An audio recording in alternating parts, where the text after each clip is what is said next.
I want to share something personal with you. I'm the first person in my family who didn't attend college. Despite that, as the president mentioned, I've managed to do quite well. Yet, reflecting on my journey today, I realize that for all my achievements, I am most renowned for the things I chose not to do. Throughout my career, I've made decisions that many labeled as insane. In 2004, I had a $50 million deal on the table, but during a crisis of conscience, I flipped that table over and walked away to South Africa. People claimed I was running away from the money. That isn't true. In fact, I still want that money. But the point is, sometimes you must do what you believe is right, whether anyone understands it or not. I often think of my father's story.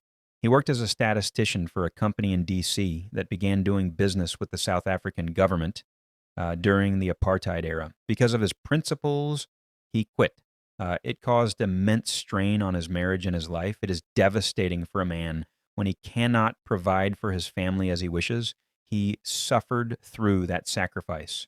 Yet, a generation later, when I faced my own crisis of conscience, I was able to find refuge in a free South Africa because of the path he paved. What you do in your lifetime informs the generations that follow. It is something far greater than ourselves. Standing here today, looking at family members I've never even met, I realize how deeply we are all connected. My great grandfather built something more substantial than physical buildings. He built a community and a way of life.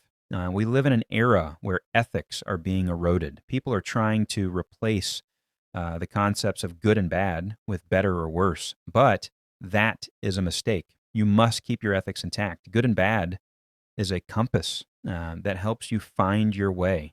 A person who only moves toward what is better or worse is easy to control. They are like a mouse in a maze, simply searching for the next piece of cheese. But the one who understands good and bad is the one who realizes he is in a maze in the first place.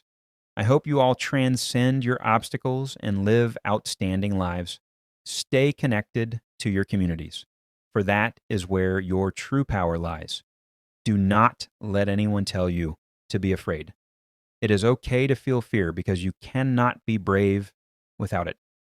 Courage is doing the right thing even when you are terrified. In 2004, I walked away from $50 million, and years later, I closed a deal for $60 million. I may not be the most famous comedian of my time, but I know what my ancestors stood for, and I am proud of that legacy.